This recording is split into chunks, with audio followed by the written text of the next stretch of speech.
जानबूझकर आपने हकायक को छुपाया और आपने झूठ बोला। आपने माफियाज की सरपरस्ती की, आटा माफिया, चीनी माफिया, LNG माफिया, बिजली माफिया। आपने उन सबको नवाजा। इमरान खान फिल फौर इस्तीफा दे और उनकी जमात के खिलाफ कार्रवाई होनी चाहिए। पाकिस्तान पीपल्स पार्टी अपनी मार्च इस हुकूमत के खिलाफ कराची से लेके इस्लामाबाद तक इंशाअल्लाह ताला 27 फरवरी को मज़ार कायद से शुरू होगा। अस्सलाम वालेकुम नाजरीन, आप देख रहे हैं प्रोग्राम क्लैश। मेरा नाम है आयशा यूसुफ। नाजरीन, पिछले तकरीबन 1 महीने से हम सुन रहे हैं कि अगले 3 महीने बहुत इम्पॉर्टेंट हैं। अगले 3 महीनों में ऐसा क्या होने वाला है कि वज़ीर आज़म इमरान खान बार बार ये बात करते हैं और इसके अलावा दीगर सियासी रहनुमाओं की जानिब से भी कुछ इस तरह की बात की जाती है। कोई कहता है कि अगले 3 महीने में कोई कौमी हुकूमत बन सकती है। शेख रशीद साहब जो हैं उनकी जानिब से ये कहा जाता है कि हम इंतखाबात की तरफ बढ़ रहे हैं। अगले 3 महीने में ऐसा क्या होने वाला है? कुछ चीज़ें जो हमें मालूम है, जैसे कि PDM की जानिब से ये ऐलान किया गया है कि वो मार्च करेंगे। 23 मार्च का उन्होंने ऐलान किया है। आज बिलावल भुट्टो साहब जो हैं उनकी जानिब से भी मार्च का ऐलान कर दिया गया है। 27 फरवरी की तारीख उन्होंने दी है कि वो इस हुकूमत के ख़िलाफ़ मार्च करने जा रहे हैं कराची से लेकर इस्लामाबाद तक। जबकि आज मरियम नवाज साहिबा ने भी प्रेस कॉन्फ्रेंस की, उसमें उन्होंने फॉरेन फंडिंग के मामले पर शदीद तनकीद की है इस हुकूमत पर और उन्होंने इस्तीफ़ा भी तलब कर लिया। लेकिन एक सवाल जो अब भी बाकी है वो ये कि वज़ीर आज़म इमरान खान साहब को ऐसा क्यों लगता है कि अगले 3 महीने इंपॉर्टेंट हैं, और उन्होंने अपने वफाकी वज़रा जो हैं उनको भी ये कहा था कि कोई भी मुल्क से बाहर ना जाए। इस पर हम बात करेंगे। पहला हमारा आज का टॉपिक ये होगा और दूसरा टॉपिक हमारा ये होगा कि पीपल्स पार्टी का सिंध में जो बल्दियाती निज़ाम का कानून है उसके ऊपर अपोजिशन के तहफ़्फ़ुज़ात अब भी बरकरार हैं और सिंध में हमें ऐसा लगता है कि जो अपोजिशन जमातें हैं वो इकट्ठी होकर कोई बड़ा लाहमल तरतीब दे रही हैं इस नए बल्दियाती कानून को लेकर। अगले हिस्से में हम उस पर बात करेंगे। हमें ज्वाइन करेंगे आज अमीर अब्बास, सीनियर एंकर हैं, तज्ज़ियाकार हैं। शहजाद चौधरी साहब सीनियर तज्ज़ियाकार हैं, ये हमें ज्वाइन करेंगे। और प्रोग्राम के दूसरे हिस्से में हमें ज्वाइन करेंगे कंवर नवीद जमील साहब, सीनियर रहनुमा MQM पाकिस्तान, और सैयद कुमैल हैदर शाह साहब, रहनुमा पीपल्स पार्टी, हमारे साथ मौजूद होंगे। शहजाद चौधरी साहब, आपसे मैं आगाज़ करना चाहूँगी। पहला सवाल मेरा ये कि अगले 3 महीने ऐसा क्या होने वाला है कि बार बार इसका जिक्र किया जा रहा है? क्या होता हुआ आपको नज़र आ रहा है पाकिस्तान की सियासत में? देखिए, इससे पहले वाले जो 3 महीने थे 2 दफ़ा ये जिक्र हुआ, इसका पहले भी हो चुका है वैसे तो, जिसमें कि इमरान खान साहब ने जब अपने वज़ीरों की परफॉर्मेंस देखी तो उन्होंने उनको कभी 3 महीने का टाइम दिया, कभी 6 महीने का टाइम दिया। पहले 3 महीने जो जिक्र हुआ आज से कोई मेरे ख्याल में 1.5-2 माह पहले की बात है। तो उस वक्त ये जो एक डिस्क्वाइट थी, और वो डिस्क्वाइट थी related to some senior appointments, military की भी रिलेटेड थी, बाकी कुछ इदारों के अंदर आगे पीछे। तो उस वक्त एक उनका ख्याल था, या ये उन्होंने एक उस वक्त ये बात हुई थी, उसकी वजूहात क्या थी उनके नज़दीक, क्या उसकी उसमें उनके कुछ खदशात थे या नहीं थे, या वो वैसे ही चाहते थे अपने वज़रा को। लेकिन ये जो अगले 3 महीने जिसका जिक्र अब किया जा रहा है, इनका ताल्लुक मेरा ख्याल है 2-3 चीज़ों से है। एक तो ये है कि 27 मार्च को लोकल बॉडीज़ के इलेक्शन होंगे खैबर पख्तूनख्वा में, और फिर उसके बाद इस वक्त जो महंगाई के आलम में जो परफॉर्मेंस हुई है इससे पहले लोकल बॉडीज़ के इलेक्शन खैबर पख्तूनख्वा के, इनको जब दोनों को मिलाया जाता है तो इस हुकूमत के लिए परेशानी का बायस 2 बहुत बड़ी चीज़ें हैं। एक उनकी परफॉर्मेंस और एक महंगाई का जो जोर है। तो मेरा ख्याल है कि शहजाद चौधरी साहब, वज़ीर आज़म तो इनकारी हैं महंगाई से। वो तो कहते हैं कि लोगों को ये बताया जाए, अपने तर्जुमानों को भी, अपने वज़रा को भी ये कहते हैं कि आप जाके बताएं कि मुल्क में कोई महंगाई नहीं है, पाकिस्तान तो सस्ता तरीन मुल्क है। मुझे नहीं मालूम आपने कहाँ सुना, मेरे ख्याल में वो ये कह रहे हैं कि महंगाई एक आलमी वो है, वेव है। जो PTI रहनुमा है या वज़रा है वो तो ये कहते हैं कि वाकई में महंगाई हकीकत है और हर तबका इससे बहुत ज़्यादा अफेक्ट हो रहा है, लेकिन वज़ीर आज़म तो ये कहते हैं कि पाकिस्तान सस्ता तरीन मुल्क है। चले, हम वज़ीर आज़म और उनके वज़रा को छोड़ देते हैं, हम वो बात करते हैं जो हकीकत में मबनी है, क्योंकि हम क्यों अपने सुनने वालों का वक्त ज़ाया करें।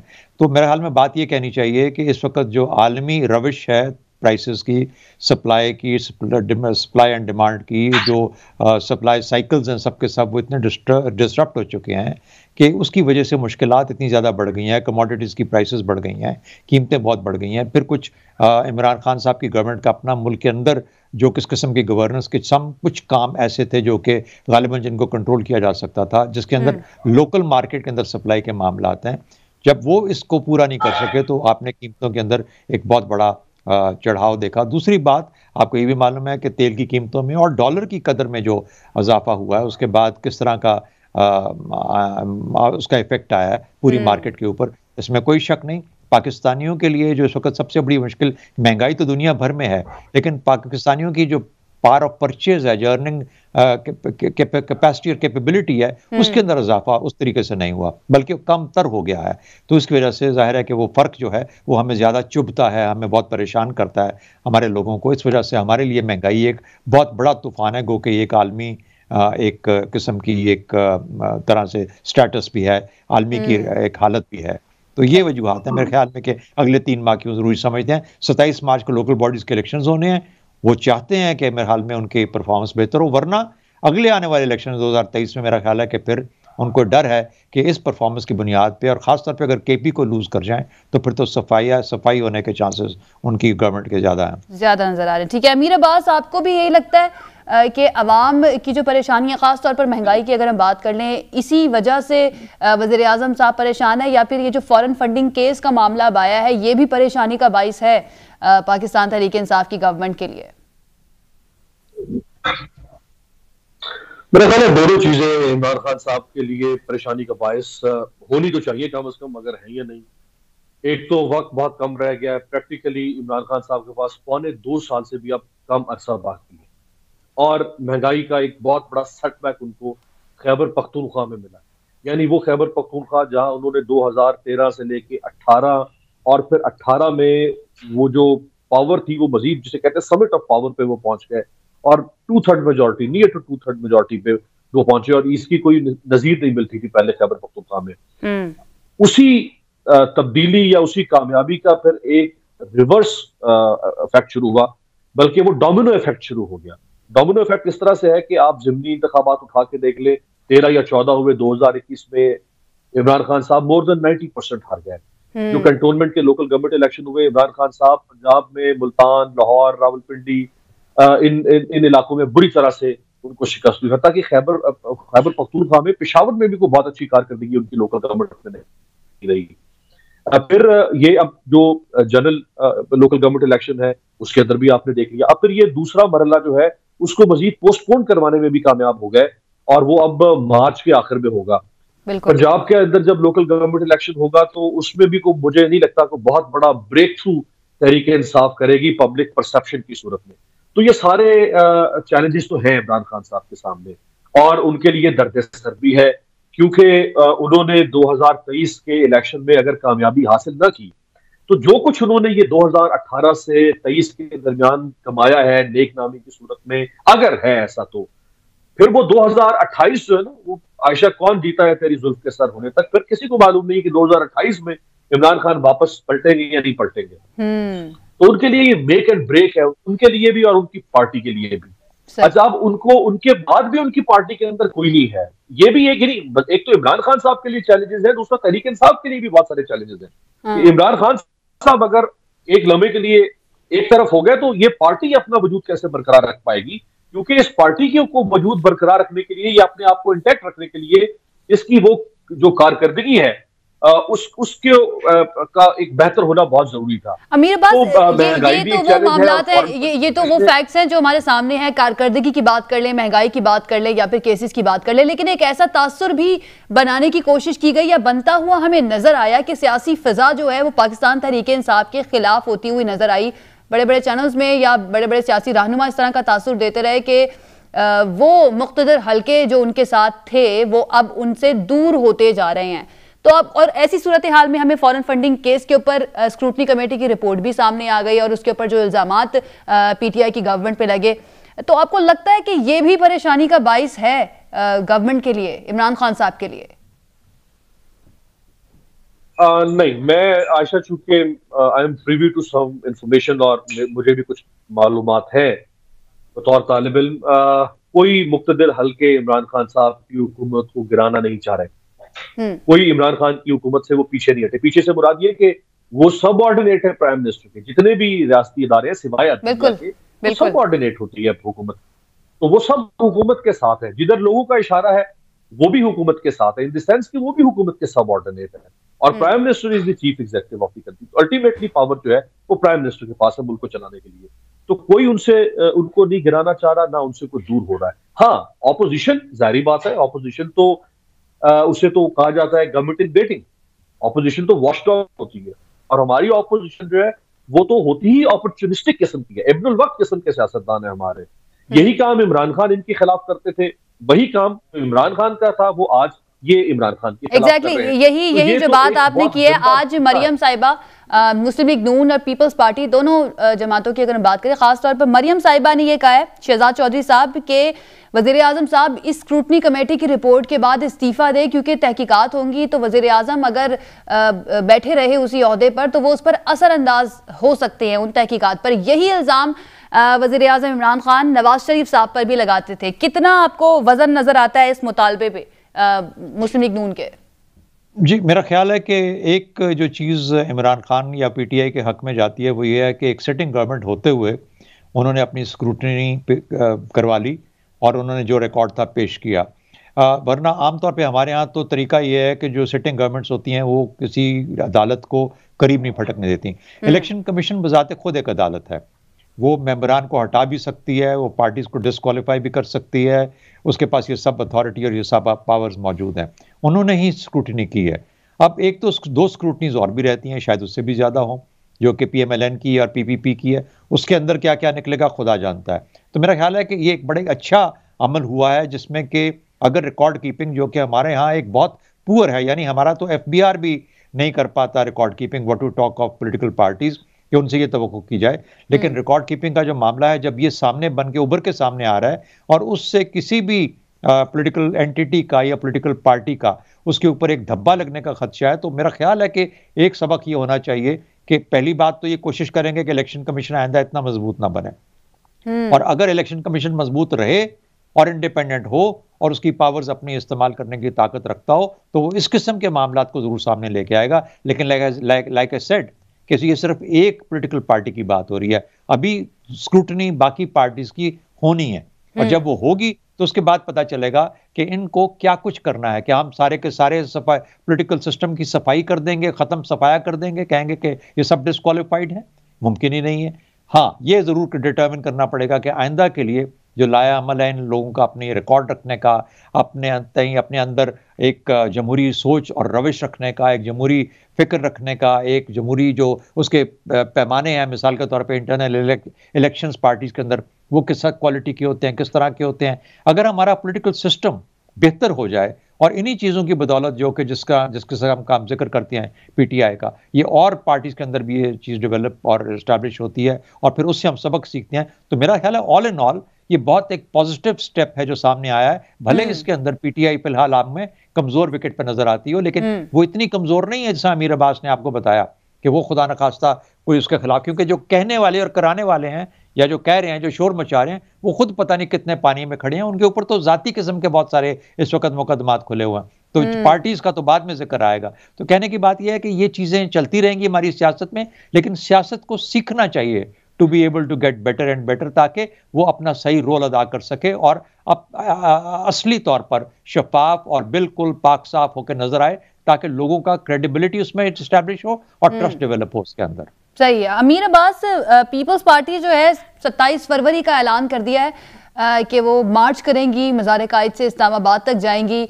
पीडीएम जो है वो इसमें शामिल नहीं है। पीडीएम ने 1 महीने बाद का, यानी कि मार्च में ऐलान किया है मार्च करने का। तो ये पीपल्स पार्टी की सोलो फ्लाइट आपको नजर आ रहा है या लगता है कि इसका कोई फायदा होगा? क्योंकि पीपल्स पार्टी वो जमात है, उनके रहनुमा ये कहते हुए नजर आते हैं कि हम मार्च करने वाले, धरने देने वाली जमात नहीं है, लेकिन अब उन्होंने ये मार्च का ऐलान कर दिया है।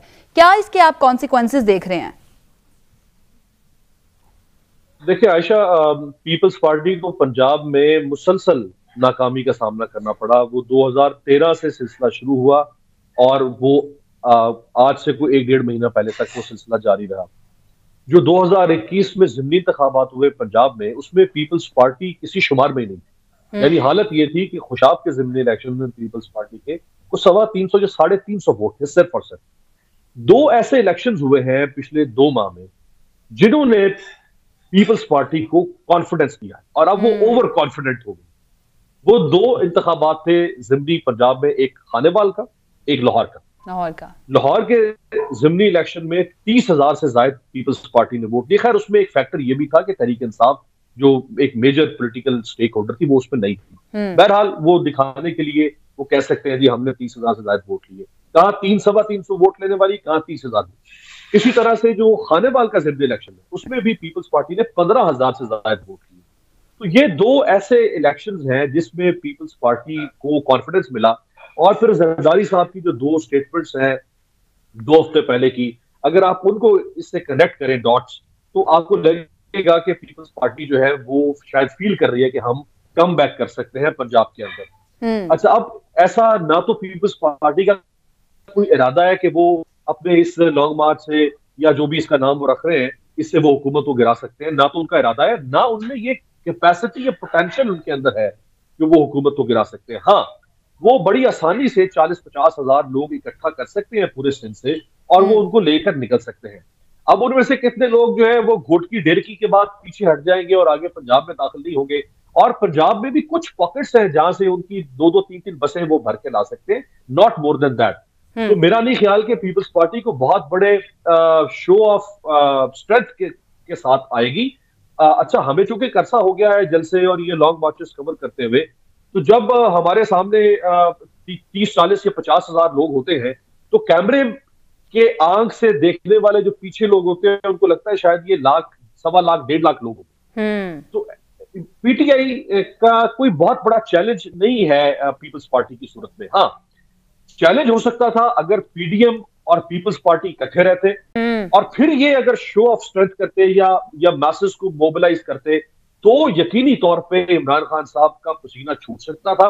और ये अगर हुकूमत को गिराना चाहते तो ये इस सूरत में गिरा भी सकते थे। और डेफिनेटली इस चीज का इदराक पीपल्स पार्टी को और पीडीएम की जमातें जो हैं उनको भी होगा। लेकिन शहजाद चौधरी साहब, पीपल्स पार्टी पीडीएम से अलहदा हो जाती है, उसके बाद अपने मार्च का ऐलान करती है और फोकस जो है वो लाहौर को रख लिया जाता है कि हम लाहौर में एहतजाजी खैमा भी लगाएंगे और यहीं से अपनी सियासत जो है उसको आगे लेकर चलेंगे।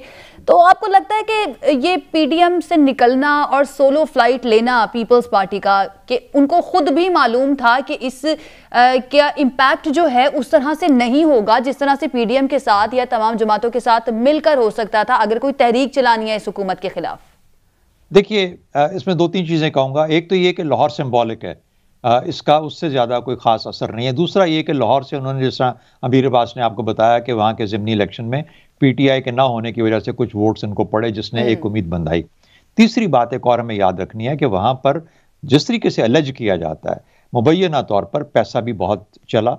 अच्छा, लेकिन जो बुनियादी तौर पर पीपल्स पार्टी की स्ट्रेटजी है वो 2 होगी या है पंजाब के अंदर। पहली बात तो ये कि सदर्न पंजाब के अंदर वहाँ पे जहाँ इलेक्टेबल्स का मामला है, इलेक्टेबल्स को अपने साथ मिलाया जाए। तो इलेक्टेबल्स सदर्न पंजाब के बदकिस्मती से, मैं ये नहीं कहता नज़रियाती सियासत हमारे यहाँ वैसे ही अब ख़त्म हो गई है, तो कोई अगर ऐसा पॉसिबिलिटी उनको मिलती है, चंद लोगों को चंद सीटें ऐसी होती हैं जो कि वो ले सकते हैं और लोगों को अपनी तरफ कर सकते हैं, जो कि सदर्न पंजाब एक दफ़ा गढ़ भी रह चुका है, बल्कि हमेशा रहा है, सिवाय 1-2 इलेक्शन जो पिछले हुए। एक तो ये उनकी स्ट्रैटेजी होगी कि वहाँ पर इलेक्टेबल्स को साथ। दूसरा, वो एजिटेट करना चाहते हैं अपने बेस को। अच्छा, पंजाब के अंदर पुराना बेस, या for that matter the new base, in the sense कि वो लोग जिन्होंने 30,000 वोट दिए, जिस तरह भी दिए, या खानेवाल में अगर वोट पड़ा उनको 15,000 का, वो जिस तरह भी पड़ा, तो एक उम्मीद की किरण ये बनी। ये नहीं कि लोग उनके नजरिए की तरफ चले गए, लेकिन जो भी तरीका इस्तेमाल किया वो तरीका उनको लगा कि शायद पंजाब के बड़े शहरों में और उन इलाकों में जहां पर के इस किस्म का एक असर दिखाया जा सकता है, शायद ये मामला उनके हक में जा सकता है। जो ये लॉन्ग मार्च है, ये लॉन्ग मार्च का मतलब सिवाय इसके एक उस बेस को एजिटेट करने के, बिलावल भुट्टो का एक यंग फ्रेश चेहरा आगे रख के, जरदारी साहब जरा बैकग्राउंड में जाके, तो वो एक पैगाम देने की बात है कि Peoples Party is in place. अगर आप हमारे साथ आके बात करना चाहते हैं, मिलना चाहते हैं, इस वहाँ वीडियोस नहीं बनाएंगे, लेकिन हमारा वोटिंग का कोई सिलसिला बन जाएगा इस तरह। तीसरी बात, फाइनल बात ये बोलूँगा कि पीटीआई की कमज़ोरी जो कि आपको पंजाब में नज़र आ रही है या जो पॉसिबल हो सकती है, और जो कि ज़्यादा पीपीपी के वोट पुराने जो अपनी तरफ ले गई थी, अब पीपीपी को महसूस होता है कि पीटीआई की पोजीशन कमज़ोर होने की वजह से हो सकता है कि वो वोट दोबारा उनके पास आ सकता है, लेकिन उनको ट्रिगर चाहिए होगा। वो जो ट्रिगर है वो लॉन्ग मार्च बनेगा, वो इलेक्टेबल्स कुछ सदर्न पंजाब के बनेंगे, और फिर वो तमाम मामलात बनेंगे जिन्होंने इनको खानेवाल में और लाहौर में वोट दिलवाए। तो मेरा ख्याल है ये तमाम चीज़ें चलेंगी और आपको इस वजह से पीपीपी इस एरिया में इस तरीके से नजर आएगी। कामयाब होते हैं या नहीं वो दूसरी बात है।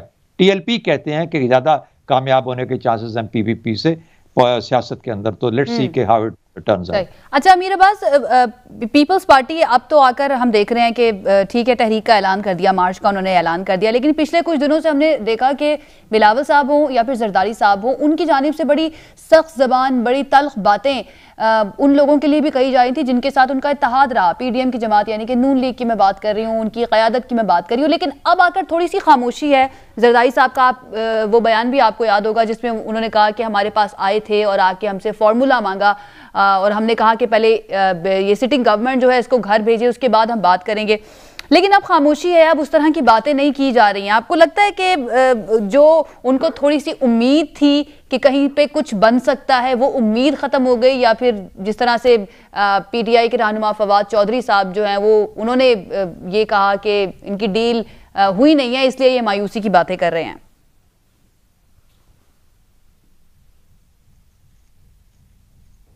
अमीर अब्बास, आप सुन पा रहे हैं मुझे?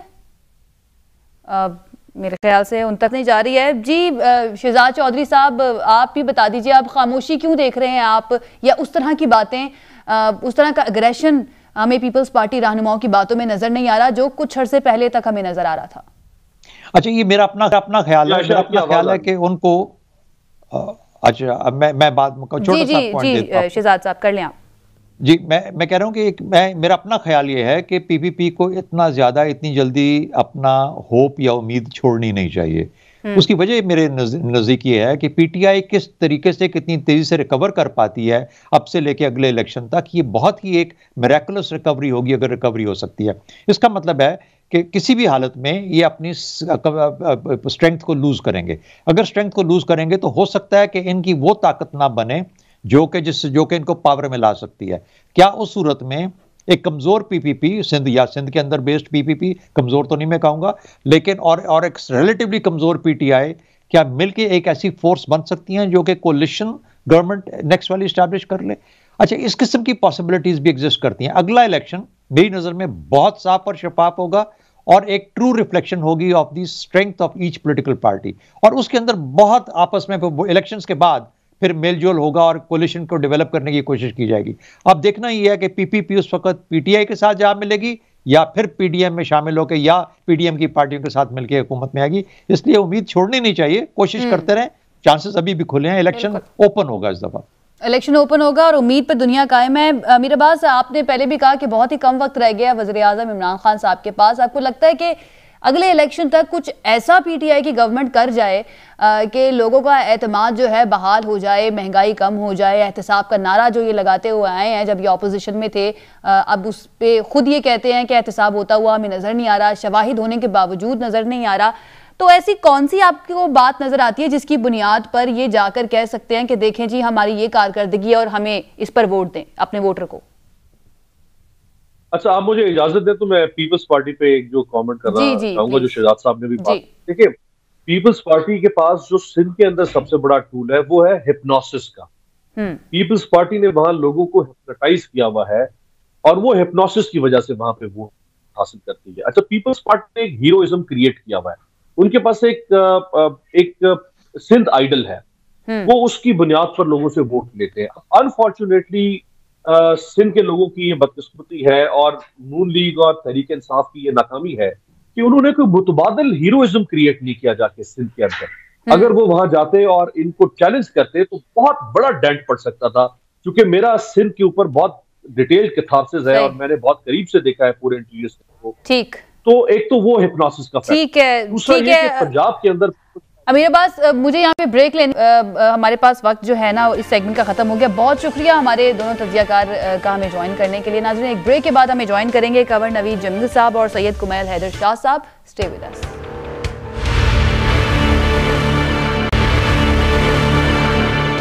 जी नाज़रीन, ब्रेक के बाद खुशामदीद। प्रोग्राम के इसी से हम बात करेंगे सिंध के बल्दियाती निज़ाम से मुतालिक, जिसको अपोजिशन मानने को तैयार नहीं है, और उनका ये कहना है कि पीपल्स पार्टी की जानिब से ये जो नया बल्दियाती एक्ट है इस पर कोई डिस्कशन नहीं की गई, कोई उनकी सिफारिशात तलब नहीं की गई, ना उनसे पूछा गया, और इसको बिल्कुल इसी तरह से मंजूर कर लिया गया जैसे एक डिक्टेटरशिप की तरह इसको नाफिज कर दिया गया है। इसी पर बात करते हैं, हमारे साथ मौजूद है सीनियर रहनुमा MQM पाकिस्तान कंवर जमील साहब। सर बहुत शुक्रिया हमें ज्वाइन करने के लिए। सबसे पहले तो सर ये बताइएगा कि MQM को इस नए बल्दियाती निज़ाम पर एतराज़ात क्या हैं बुनियादी तौर पर?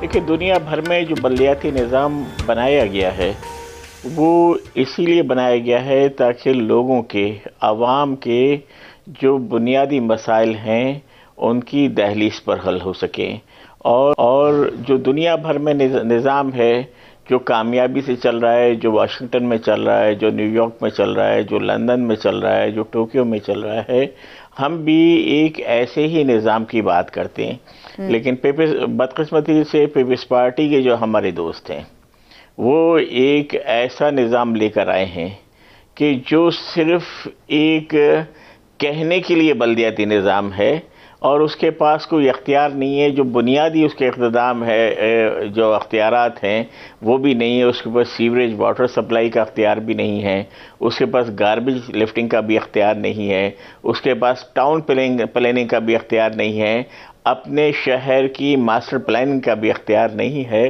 तो ऐसे अख्तियार से तो बेहतर है कि ये बल्दियाती निज़ाम ही ना हो।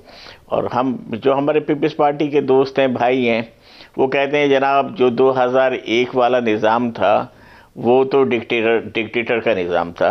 बात डिक्टेटर और गैर डिक्टेटर की नहीं है, डिक्टेटर का बनाया हुआ जो वाटर रिकॉर्ड है वो हमारे दोस्त बड़ी खुशी से मानते हैं, और जो सारे दिन हमारे पीपल्स पार्टी के दोस्त जो हैं वो 18वीं तरमीम के तारीफ़ें करते हुए नहीं थकते हैं, लेकिन उसी का जो 140A है जो आईनी तरमीम है उसके तहत जो बल्दियाती इदारों के पास अख्तियारात हैं वो देने के लिए तैयार नहीं है। हमसे कहते हैं भाई आप इसमें ना पढ़ें कि क्या डिक्टेटर का है क्या डिक्टेटर का नहीं है।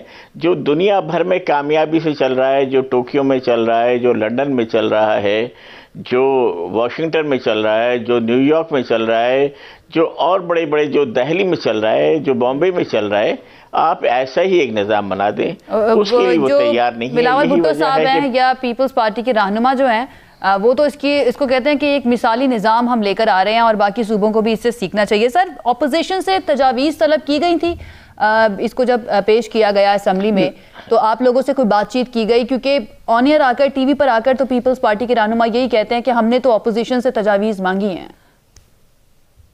नहीं, इन्होंने कोई तजावीज़ नहीं मांगी। हाँ, एक जो मिनिस्टर लोकल गवर्नमेंट हैं उन्होंने एक लेटर लिखा खालिद मकबूल सिद्दीकी भाई जो MKM के कन्वीनियर हैं कि हमारी हायर कमान, उनका मराद बिलावल भुट्टो साहब की तरफ था, कि उन्होंने ये कहा है कि इस सिलसिले में हम मशवरा करें। हमने अपने 4 नुमाइंदों को, जिसमें 2 MP थे और जो हमारे 2 साबिका जो बल्दियाती निज़ाम के रिप्रेजेंटेटिव थे, उन्हें पूरी तजावीज़ लेकर नासिर शाह साहब के ऑफिस भेजा। नासिर शाह साहब मौजूद नहीं थे, मुल्क में ही नहीं थे बल्कि वो तमाम की तमाम तजावीज़ उनके ऑफिस में देकर आ गए। उनके जो स्टाफ थे उन्होंने ये यकीन दहानी कराई, ये वादा किया कि नासिर शाह साहब आएंगे तो हम आपकी उनसे मीटिंग अरेंज करा देंगे। नहीं, लेकिन ना उसके बाद उनका फ़ोन आया ना कोई राब्ता हुआ। हमने तो एक मुकम्मल बल्दियाती निज़ाम बनाकर सिंध असेंबली में जमा कराया था, लेकिन चूंकि यहाँ पर तो जमहूरियत भी ऐसी चलती है कि उसको ऐवान में लाया ही नहीं गया, उस पर बहस की ही नहीं गई। अच्छा सर, अगर नजर-ए-सानी गवर्नमेंट अपना एक, ठीक है, सॉरी टू कट यू, लेकिन पीपल्स पार्टी अगर नजर-ए-सानी नहीं करती है इस बिल के ऊपर तो फिर MKM के पास क्या ऑप्शन है? क्या बॉयकॉट की तरफ भी जा सकते हैं बल्दियाती इंतखाबात के? देखिए, ये तो अभी दूर की बात है। जब बल्दियाती इंतखाबात होंगे उसकी पॉलिसी उसी वक्त बनाई जाएगी। हमारे पास वाहिद ऑप्शन यही है कि कराची के लोगों के साथ, जो हैदराबाद के लोगों के साथ, तो बड़ी ज़्यादती ये हुई है कि उनकी मर्दमशुमारी में ही आबादी आधी करके दिखाई गई, जिसकी वजह से उनकी असेंबली में कम नुमाइंदगी है। और फिर उसके बाद जो डिलिमिटेशन की गई वो भी ऐसे की गई कि यहाँ की नुमाइंदगी ना बढ़ सके, ना उनको असली नुमाइंदगी मिल सके। तो लिहाजा हमारे पास एक ही ऑप्शन है कि हम उसके लिए एहतजाज करते रहें। अभी हमारा एक वाजिबी सा एहतजाज हो रहा है, फिर आहिस्ता आहिस्ता हम उसका दायरा कार को वसी कर देंगे। इससे बहरहाल इसका यकीनन जमहूरियत के लिए अच्छा नहीं है। लेकिन ऐसी इत्तलात आ रही हैं कवर नवीद साहब, ऐसी भी इत्तलात आ रही हैं कि एमक्यूएम ने दीगर मुहाजिर क़यादत जो है, दीगर जमातें जो हैं, उनसे भी राब्ता किया है। तो क्या ऐसा भी पॉसिबल है कि आगे किसी एक पॉइंट पर जाकर आप लोग इकट्ठे होकर एहतजाज या जो भी लाहमल अपनाना है इस नए बल्दियाती निज़ाम के खिलाफ, उस पर कुछ कर सके मिलकर? देखिए, हम तो तमाम ही लोगों से राब्ता कर रहे हैं। हमने तमाम सियासी जमातों को बुलाया, एक उनकी ऑल पार्टीज़ कॉन्फ्रेंस बुलाई। तमाम सियासी जमातों में जो कि वफाक में अपोजिशन में भी हैं, उन सियासी जमातों ने भी इस पर तमाम ने इत्तफाक किया कि हाँ, ये बल्दियाती निज़ाम किसी तरह काबिल कबूल नहीं है। उसमें नून लीग भी थी, उसमें ANP भी थी, उसमें गवर्नमेंट की PTI और जो अपना GDA वगैरह थे, लेकिन बाकी तमाम जिसमें JUI भी थी, उन तमाम लोगों ने ये कहा कि ये बिल्कुल नाकाबिल कबूल है और इस पर अगर किसी अमली जद्दोजहद का होगा तो हम साथ होंगे। हमने बिजनेसमैन जो अपना कराची की जो दीगर बिजनेसमैन कम्युनिटी है उनको बुलाया, उन तमाम लोगों की राय यही थी। और जो कराची शहर की जो सियासत कर रही हैं, राब्ता कमेटी ने ये फैसला किया कि उन लोगों को भी बुलाया जाए और उन्हें भी ऑन बोर्ड लिया जाए, इसलिए कि ये MQM का इशू नहीं है, ये अवाम का इशू, और ये शहरी भी नहीं, ये देही अवाम का भी इशू है कि देही इलाकों के अगर लाड़काना के मेयर के पास, अगर सखर के मेयर के पास या हैदराबाद के मेयर के पास अख्तियार नहीं होंगे, या जो छोटे शहर हैं उनके चेयरमैनों के पास अख्तियारात नहीं होंगे, तो वो अपने आवाम की, अपने लोगों की, अपने वोटर की क्या खिदमत कर सकेंगे, क्या मसाइल हल कर सकेंगे।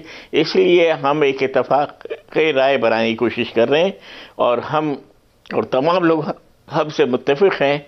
और यकीनन अगर इन्होंने नहीं बात मानी तो हमारे पास एहतजाज ही वाहिद ऑप्शन है। ठीक है। अच्छा सर, आखिरी सवाल मैं आपसे करूंगी, एक ये भी राय पाई जाती है कि बेसिकली ये जो एक्ट अब पेश किया, ये जो बनने जा रहा है या बल्दियाती निज़ाम जो अब लाया जा रहा है, ये 2013 के एक्ट में तरमीम करके लाया जा रहा है। तो मसला बेसिकली 2013 के कानून में था और उस वक्त MQM जो है वो पाकिस्तान पीपल्स पार्टी की इत्तेहादी थी सिंध में, तो आप लोग भी उनके साथ ही थे जिस वक्त ये बिल मंजूर किया गया। इस पर क्या कहेंगे? देखिए, मैं आपको ये बता दूं कि जब MQM पीपल्स पार्टी की इत्तेहादी थी, उस वक्त MQM ने पीपल्स पार्टी के साथ मिलकर एक बहुत अच्छा लोकल गवर्नमेंट का कानून बनाया था, जिसमें मैं ख़ुद भी उन मीटिंग्स में शामिल होता था, और एक बहुत मुनासिब हमने एक बनाया और वो असेंबली से अप्रूव भी हुआ।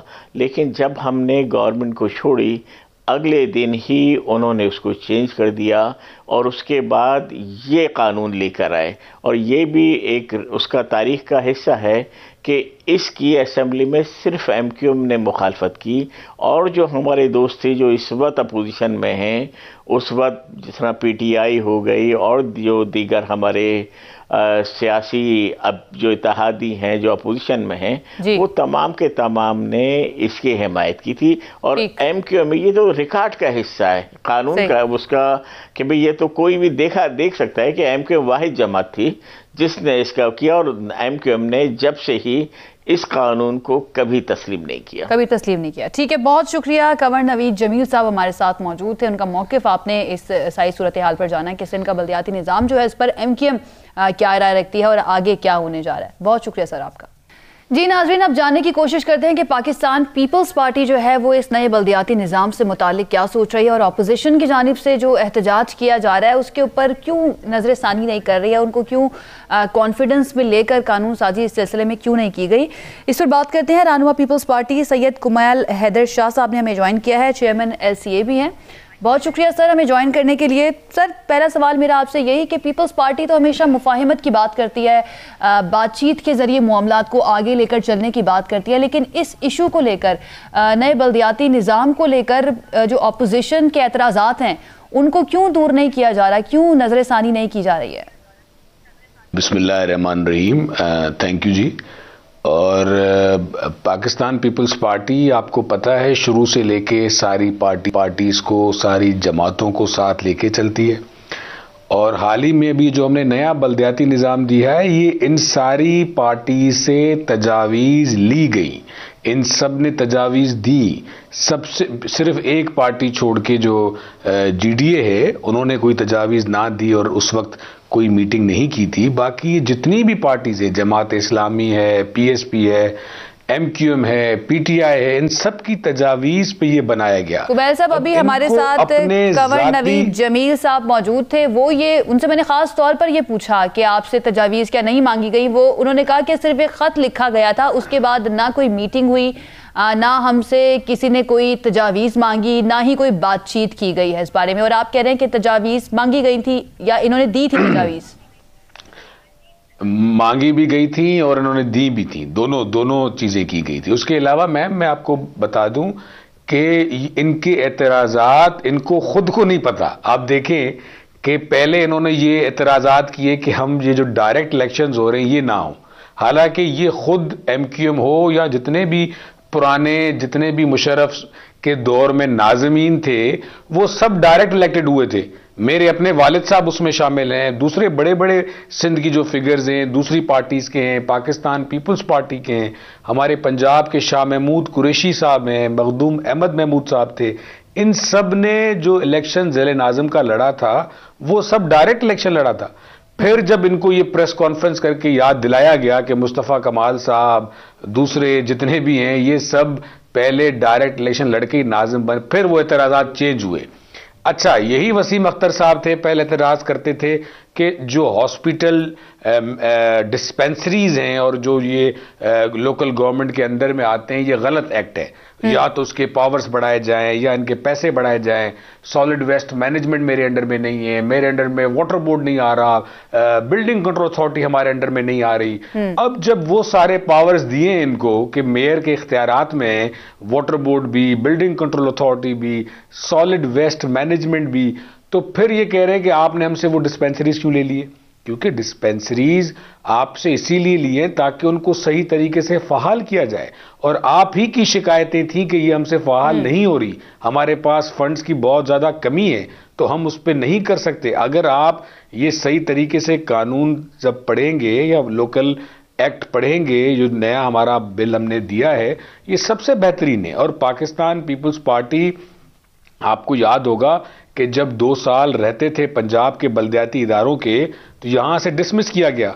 हमें भी ये बड़ा कहा गया कि आप कराची का मेयर पाकिस्तान पीपल्स पार्टी का नहीं है, हैदराबाद का मेयर पाकिस्तान पीपल्स पार्टी का नहीं है, आप यहां पे कुछ और लगा दें, इनको भी डिसमिस करें। लेकिन चेयरमैन बिलावल भुट्टो जरदारी साहब ने इस विजन के तहत कि नहीं, क्योंकि ये जमहूरी एक्ट है, जमहूरी तरीके से मेयर्स बने, उनका टाइम अच्छा कुमैल साहब, जो सियासी रहनुमा हैं उनको तो हम ये कह सकते हैं कि वो क्योंकि सियासी मुखालिफिन हैं इसलिए वो इस तरह की बात कर रहे हैं, लेकिन अगर हम इंडिपेंडेंट जो कानूनी तज्जियाकार है या माहिर कानून हैं उनकी बात सुने, तो उनका भी ये कहना है कि ये जो नया एक्ट अब लाया गया है, बल्दियाती निज़ाम लाया गया है, ये आइन के आर्टिकल 140A की खिलाफ वर्जी करता है, जो ये कहता है कि जो पावर्स हैं, जो इख्तियारात हैं, वो विफाक से सूबों और सूबों से फिर लोकल गवर्नमेंट को मुंतकिल होने चाहिए। जो तो कानूनी माहिरीन भी यही बात कर रहे हैं, जो आपके सियासी मुखालिफिन बात कर रहे हैं कि डेवोल्यूशन ऑफ पावर नहीं हो रही है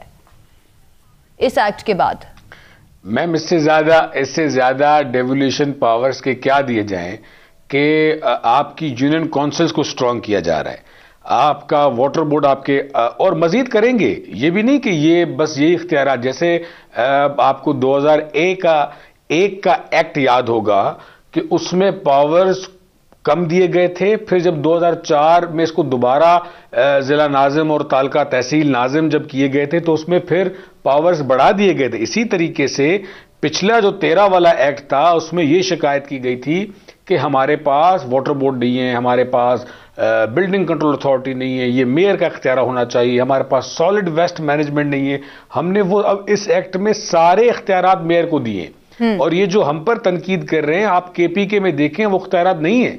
और ये जो पंजाब में अभी जो मेयर और जिला नाज़िम थे उनके पास सॉलिड वेस्ट का इख्तियार नहीं है, ये हमने मेन इख्तियार, क्योंकि अब अच्छा एक एतराज ये भी है ऑपोजिशन का कि जो नेक्स्ट टर्म का इलेक्शन है वो कितने अरसे के बाद होगा, ये भी मेंशन नहीं किया गया है। जिस तरह से विफाक में इलेक्शन होते हैं या फिर सूबों के इलेक्शन होते हैं, उसके एक खास एक वक्त होता है, टाइमलाइन होती है कि इतने दिनों के अंदर अंदर ये करवाना चाहिए इलेक्शन।